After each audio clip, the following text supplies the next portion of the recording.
안녕하세요. 법률사무소 정금의 박순대 변호사입니다. 지인 간의 돈 거래는 웬만하면 안 하는 게 좋다는 거 다들 잘 알고 계실 겁니다. 하지만 사정이 정말 딱하고 정말 친한 사이라면 안 도와줄 수가 없긴 하죠. 그동안 봐왔던 착한 모습을 믿고 돈을 빌려줬는데 날짜가 지나도 돌려주지 않고 갚으라고 하니 오히려 화를 내거나 잠수 타는 경우에는 어떻게 해야 할까요? 지금부터 응징 방법을 알려드리겠습니다.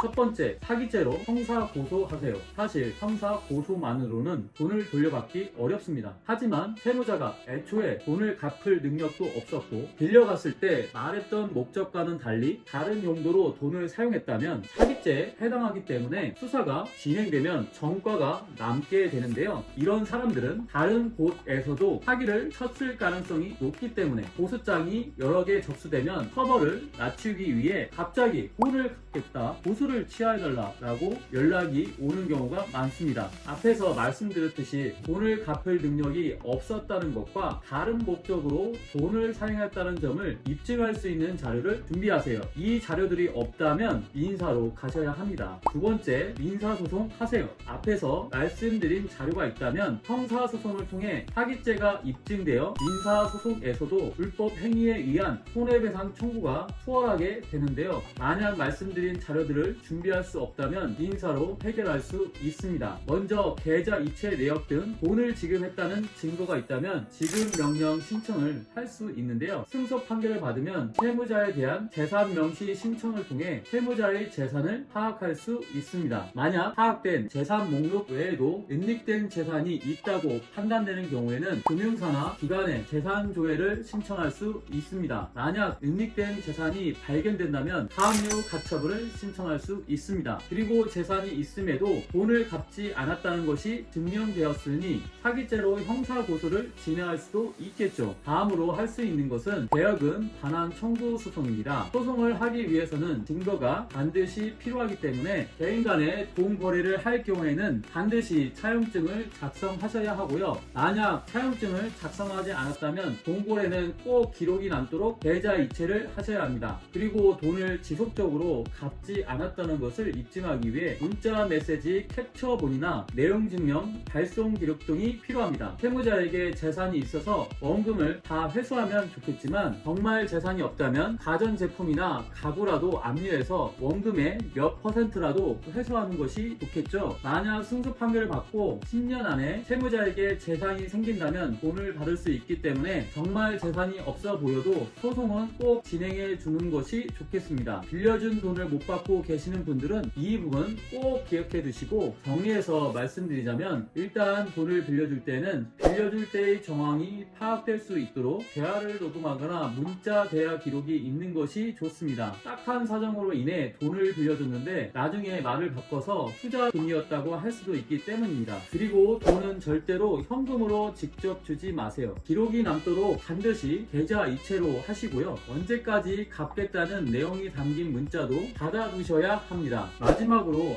아무리 가까운 사이라도 차용증은 꼭 작성하시기 바랍니다. 지금까지 30분 내의 상담으로 친절하게 정확한 솔루션을 제공하는 박순대 변호사였습니다. 구독과 좋아요, 알림 설정을 꾹꾹 눌러주시면 더 많은 법률 정보를 받아보실 수 있습니다. 감사합니다.